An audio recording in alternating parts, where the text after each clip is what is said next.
And welcome to this week's edition of The Mountain Gardener, your host, Ken Lane, talking about the landscapes of northern Arizona. And oh boy, is this ever, the butterflies are out.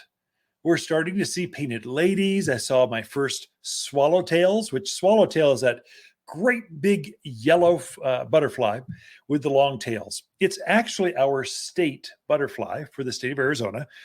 Painted ladies are not as known. They're smaller and they're orange in color with black stripes and stuff. So anyway, they come out and they're kind of the first ones, and then swallowtails come out, and then monarchs, and then all of the others. We're on the migratory pattern here in the mountains of Arizona. And so we start to see hummingbirds, the migration of birds of all types. You will absolutely be amazed at the varieties. So we counted or identified birds here for a while, and we found over 96 varieties of birds right here at the garden center. And so there's a lot going on. You can find that many or more. Right now I've got mallard ducks. Oh my gosh. What the heck are those crazy ducks doing in my backyard? They're enjoying the pond. It's not that big. They're enjoying it. It's hilarious. But when you start to hear ducks in the landscape, you're kind of going, now what the heck is that? I'm overlooking Watson Lake. I'm just over the hill from Willow Lake. And so, Prescott, Arizona is noted as the city of 5 lakes. And so we do have a lot of waterfowl here, but not in your backyard.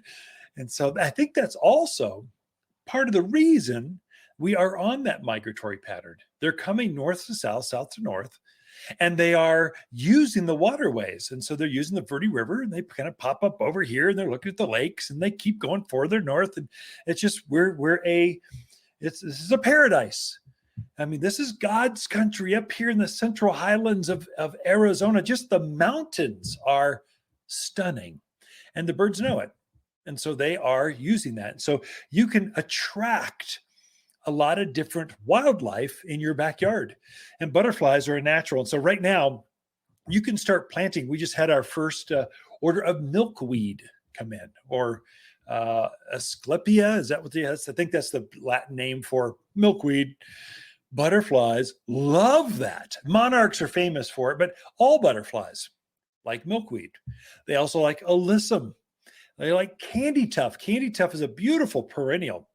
It's blooming white right now throughout the North Country. So this is a wild perennial that just grows out there in nature. So animals don't eat it. So javelina, deer, rabbits, but butterflies and hummingbirds know what it is and go, this is a nutritional source. I can rest here for a moment and then keep flying. And so it's a natural for them. Butterfly bush. It says butterfly bush. It actually does attract butterflies. Lilacs, though, actually attract even as many or more pollinators to it, because it blooms early on. When butterfly bush is more of a summer bloomer. The other name for that is summer lilac. So it usually blooms right after the lilacs do. And so, but the lilacs are the first. That's a great source. I think your herbs, like lavender, rosemary, great pollinator for plants. They attract butterflies and bees. The bees are really hungry right now because they have been in hibernation since October, really. So that's a long time for them to hibernate. And so they're coming out with a ferocious appetite, and the queen is needy. So they're going out foraging, trying to find anything they can find in bloom right now. Right now, number one for them, manzanita. They just know what it is. And so they go and pollinate the manzanita, which is in full. You'll see a nice evergreen with red bark. It's got these tiny, kind of like bigger than BBs, but smaller than marbles. Okay, that's hard to just, okay, over the airwaves. I wish I could show you those, but it's a bell-shaped flower, hundreds of them on this evergreen bush, and you'll see bees and butterflies all over that. So I think we can attract more wildlife into our landscape. Even if you're in an apartment, you could easily set a container of penstemons. Hummingbirds are going to be all over that. They cannot resist their native penstemon. This is a wild flower, grows up about knee high. It's not quite in bloom up here yet. It's in full bloom down in Wickenburg. Lisa and I went down there last weekend, and it's in bloom down there. And the hummingbirds were fighting over those flowers. They just loved it. And they'll do the same thing. You don't have to put a hummingbird feeder in your yard to attract hummingbirds. They're naturally going to come because we're on the migratory pattern. We're naturally here, along with all of the other birds. What's really fun, we had the owls are back. And so we've got a pair of horned owls that just hang out in the backyard, and they're hooting up a storm. That's a beautiful sound. Okay, so mallard ducks are kind of like whack, whack, whack. That's not, in my world, a beautiful sound.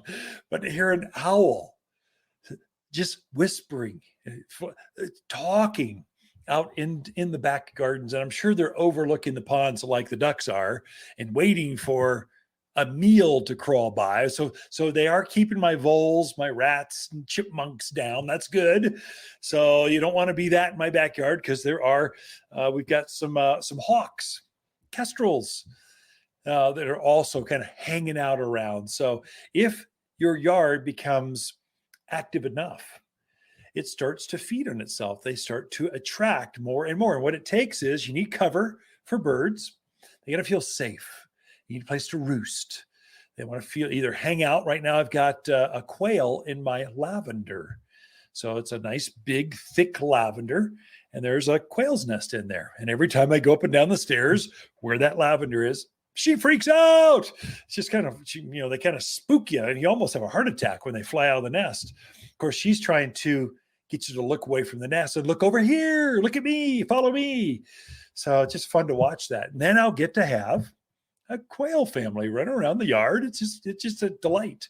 That's part of the joy. So part of our gardens at the Lane Casa, we are gardening for us.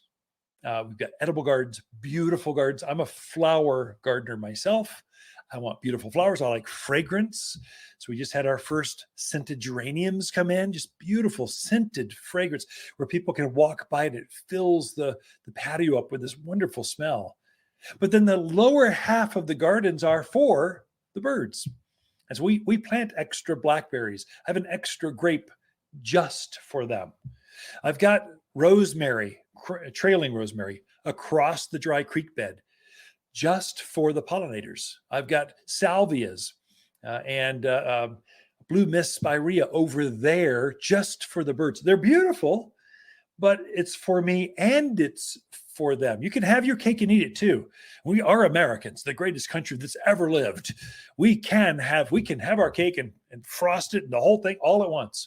And we can have that and enjoy life, watch a sunset. I mean, it's a beautiful place.